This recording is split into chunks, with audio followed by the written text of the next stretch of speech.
ಮತ್ತೆ ನೈಟಲ್ಲಿ ಬಂದು ಮತ್ತೆ ಯಾರ್ಯಾರೋ ಗಲಾಟೆ ಮಾಡ್ತಿದ್ರು. ಪಕ್ಕದಲ್ಲಿ ನಮ್ಮದು ದೊಡ್ಡ ಮನೆ ಇರೋದ್ರಿಂದ ಮತ್ತೆ ನಮ್ಗೆ ಏಕಾಏಕಿ ಬಂದು ಪೇಪರ್ಸ್ ಆಮೇಲೆ ಕೋರ್ಟ್ ನೋಡುತ್ತೆ, ಮತ್ತೆ ಅಲ್ಲಿ ಮಲಗಿರ್ತಾರೆ ಡ್ರೈವರು, ನಮ್ಮ ಅಕ್ಕನ ಮಗ ಎಲ್ಲ ಇರ್ತಾರೆ. ನೈಟಲ್ಲಿ ಬಂದು ಮೊನ್ನೆ ಗಲಾಟೆ ಮಾಡಿದ್ದಾರೆ ಅಂತ ಇನ್ನೊಂದು ಕಂಪ್ಲೇಂಟ್ ಕೊಡೋಕೆ ಬಂದಿದ್ದೆ ನಾನೇ. ಅದನ್ನು ಸಾಹೇಬರು ತೊಗೊಂಡಿದ್ದಾರೆ, ಮಾತಾಡಿದ್ದಾರೆ, ಎಲ್ಲ ನಾನು ಮಾಡ್ಕೊಡ್ತೀನಮ್ಮ ಅಂತ ಹೇಳಿದ್ದಾರೆ. ಆಮೇಲೆ ನಮ್ಮ ಹುಡುಗರು, ನಮ್ಮ ಲಾಯರ್ ಇದ್ದಾರಲ್ಲ, ನಮ್ಮ ಸಂಜಯ್ ಅವ್ರು ನೋಡ್ಕೋತಾರೆ ಮಿಕ್ಕಿದ್ದು. ಮುಂದೆ ಕೋರ್ಟಲ್ಲಿ ಏನಾಗುತ್ತೆ, ನಮ್ಮದು ತಪ್ಪಿದೆಯೋ ಅವ್ರ ತಪ್ಪಿದೆಯೋ ನೋಡಿದ್ಮೇಲೆ ನಾನು ಪ್ರೆಸ್ ಮೀಟ್ ಕರೆದು ನಿಮಗೆ ಅದ್ರ ಬಗ್ಗೆ ಮಾಹಿತಿ ಕೊಡ್ತೀನಿ. ಅಲ್ಲ, ಕೋರ್ಟಿಂದ ಆರ್ಡರ್ ಬರಬೇಕು. ಅದು ನಮ್ಮದು ಒಂದು 6 ವರ್ಷ ಆಗಿದೆ. ಬಟ್ ನಾನು ನಮ್ಮ ಫಾರಿನಲ್ಲೊಬ್ಬರು ನಮ್ಮ ಇದೇ ಹಾಸನ್ ಹುಡುಗ ಅವರ ಮಕ್ಕಳ ಎಜುಕೇಷನ್ಗೆ ಅಂತ ತೆಗೆದು ಬಿಟ್ಕೊಂಡಿದ್ರಂತೆ. ಅವರು ರಿಕ್ವೆಸ್ಟ್ ಮಾಡಿದ್ರು, ನಂತರ ಯಾವಾಗಲೂ ಮಾಡ್ತಾಯಿದ್ರು ಬಂದು. ನಾನು ಯಶ್ ಹತ್ರ ಹೇಳಿದೆ, ಯಶು ಅಮ್ಮ ನಮ್ಗೆ ಯಾಕಮ್ಮ ನಾವು ಅಲ್ಲಿ ಇರಲ್ಲ, ನಾವು ತೋಟದಲ್ಲಿ ಇರ್ತೀವಿ ಅಂತ ಹೇಳಿದ್ರು. ಅಮ್ಮ ನನ್ನ ಮಗಂದು ಫೀಸ್ ಕಟ್ಟಬೇಕು, ನಾನು ಅದಕ್ಕೆ ಇದನ್ನು ತೆಗೆದುಬಿಟ್ಟು ಮೈಸೂರಲ್ಲಿದೆ ತೊಗೊಳ್ಳಿ ಅಂದರು. ಬೇಡ ಅಂತ ಇದನ್ನು ಕಾನೂನುಬದ್ಧವಾಗಿ ತೊಗೊಂಡಿದ್ದೀವಿ. ಸುಮ್ಮನೆ ಏನೋ ಬೇರೆ ಥರ ತೊಗೊಂಡಿಲ್ಲ. ಎಲ್ಲ ರಿಜಿಸ್ಟ್ರ್ ಆಫೀಸಲ್ಲಿ ರಿಜಿಸ್ಟ್ರು ಎಲ್ಲಿದೆ, ನಮ್ಮ ಅಕ್ಕನ ಮಗ ಎಲ್ಲಿದೆ ಪ್ರಸಾದ್, ಅವನೇ ಅದೆಲ್ಲ ನೋಡೋದು. ಆಮೇಲೆ ಮೊನ್ನೆವರೆಗೂ ಟ್ಯಾಕ್ಸ್ ಕಟ್ಟಿದ್ದೀವಿ. ಆಮೇಲಿಂದ ಅದಕ್ಕೇನದು ಈ ಖಾತಾ ಏನದು ಕಾರ್ಪೊರೇಷನ್ಗೆ ಆಗುತ್ತಲ್ಲ, ಇದರಿಂದ ಈ ಸತ್ತು ಅದನ್ನು ಮಾಡಿದ್ದಾರೆ ಗೌರ್ಮೆಂಟಿಂದ. ಒಂದು ವೇಳೆ ಅದರಲ್ಲಿ ಏನೋ ನಾವು ಹಿಂದೆ ಮೋಸ ಹೋಗಿ ಯಾರೋ 3-4 ತಲೆಮಾರಿಂದ ಹಿಂದೆ ಏನಾದರೂ ಆಗಿದ್ದು ನಾವು ಆ ಥರ ಮಾಡಿದರೆ ಅವರೇ ತೊಗೊಳ್ಳಿ, ನಾವು ಕೊಟ್ಬಿಡ್ತೀವಿ ಧಾರಾಳ, ನಿಮಗೆ ಕರೆದು ಕೊಡ್ತೀನಿ ನಾನು, ಗೊತ್ತಾಯ್ತಾ? ಆ ಥರ ಇದ್ದರೆ ಖಂಡಿತ ನಮ್ಮ ಲಾಯರ್ ಹಂಗೆ ಮಾಡಲ್ಲ. ಹಂಗಿದ್ರೆ ಯಶಿಗಂತ ಸೈಟ್ ಅವ್ರು ಕೊಡಿಸಲ್ಲ.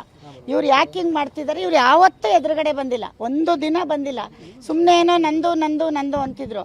ಈಗ ನೀವು ಹಾಕಿರೋ ಶರ್ಟ್ ನಂದು ಅಂದರೆ ಅದು ಪ್ರೂಫ್ ಕೊಡಬೇಕಲ್ಲ, ಅಷ್ಟೇ ಆಗಿರೋದು, ಇನ್ನೇನಿಲ್ಲ. ಹಾಂ, ಕೇಳಿ, ಅದಕ್ಕೂ ಉತ್ತರ ಕೊಟ್ಬಿಡ್ತೀನಿ. ನನ್ನ ಮನೆ ಅಡ್ರೆಸ್ಗಾಗಲಿ ನಂದು ಅರುಣ್ ಕುಮಾರ್ ಪುಷ್ಪ ಅಂತ ಇರೋದು, ಅದರಲ್ಲಿ ಯಾವುದು ಯಶ್ ಪ್ರಾಪರ್ಟಿ ಯಾವುದೂ ಇಲ್ಲ. ಪುಷ್ಪ ಅರುಣ್ ಕುಮಾರ್ ಅಂತ ಯಾವ್ದಾರ ನೋಟಿಸ್ ಬಂದಿದ್ದು ನಾನು ಸೈನ್ ಮಾಡಿ ತಗೊಳ್ಳದೆ ಹೋಗಿದ್ರೆ ಇಷ್ಟು ಜನ ಮೀಡಿಯಾ ಹೇಳ್ದಂಗೆ ನಾನು ಕೇಳ್ತೀನಿ. ಯಾವುದೂ ಬಂದಿಲ್ಲ. ಯಾವುದೋ ಒಂದು ಸರಿ ಒಬ್ಬ ಏನು ಹೇಳ್ತಾರೆ, ಅದಕ್ಕೆ ಕೋರ್ಟಲ್ಲಿ ಕೊಡೋಕೆ ಬರ್ತಾರಲ್ಲ, ಅವ್ರು ಬಂದು ನನಗೊಂದು ಸತಿ ನೀವು 10,000 ಕೊಡಿ, ಅವ್ರೇನೋ ನಿಮ್ಗೆ ಈ ಥರ ಮಾಡ್ತಾರೆ ಆ ಥರ ಮಾಡ್ತಾರೆ ಅಂತ ಬಂದು ಹೇಳಿದ್ರು. ನಾನು ಹೇಳಿದೆ, ಹಂಗಿದ್ರೆ ಕಾನೂನಿಗೆ ಹೋಗ್ತಾರೆ ಅವರು, ನಾವು ಹಂಗೆಲ್ಲ ದುಡ್ಡು ಕೊಡಲ್ಲ ಅಂತ ಹೇಳಿ ಕಳಿಸಿದ್ದು ಉಂಟು. ಅದು ಬಿಟ್ಟರೆ ಇನ್ಯಾರೂ ಬಂದಿಲ್ಲ. ಆಮೇಲೆ ನಮಗೆ ಗೋಡೆ ಮೇಲೆ ಅಂಟಿಸಿದ್ರಲ್ಲ, ಅವಾಗ ನನಗೆ ನಮ್ಮ ಅಕ್ಕನ ಮಗ ಫೋನ್ ಮಾಡ್ದ, ಈ ಥರ ಏನೋ ಅಂಟಿಸಿ ಕೋರ್ಟ್ ಏನೋ ಆರ್ಡ್ರ್ ಆಗಿದೆ ಅಂತ. ಸರಿ, ಲಾಯರಿಗೆ ಕಾಂಟ್ಯಾಕ್ಟ್ ಮಾಡು ಅಂದರೆ ಅವ್ನು ಮಾಡ್ದ. ಅದೇ ಥರ ನಮ್ಮ ಸಂಜಯ್ ಅವರೆಲ್ಲ ನೋಡ್ತಿದ್ದಾರೆ, ಸ್ಲೋ ಆಗಿ ನೋಡ್ತಾಯಿದ್ರು. ಅಷ್ಟೊತ್ತಿಗೆ ಇವ್ರು ಬಂದು ನಾನು ಇಲ್ಲದೆ ಇರೋ ಟೈಮಲ್ಲಿ ಹೊಡೆದಿದ್ದಾರೆ. ಅಲ್ಲಿ ತುಂಬ ಬೆಲೆ ಬಾಳೋ ಸಾಮಾನಿತ್ತು, ಗ್ರ್ಯಾನೈಟು, ಆಮೇಲೆ ನಮ್ಮ ಹುಡುಗನಿಗೆ ಫ್ರೆಂಡ್ಸ್ ಎಲ್ಲ ಬರ್ತಾರೆ ಅಂತ ಅವನಿಗೆ, ಆಮೇಲೆ ಪಾರ್ಟಿ ಅಂದರೆ ಕಾರ್ಗಳು ನಿಲ್ಸೋಕ್ಕೆ ಎಲ್ಲ ಬಾಡಿಗೆ ಎಲ್ಲ ಕೇಳಿದ್ರು. ಅಷ್ಟು ಚೆನ್ನಾಗಿ ಮಾಡಿದ್ವಿ ನಾವು, ಅದನ್ನು ಅವರು ಹೊಡೆದಾಕಿದ್ದಾರೆ.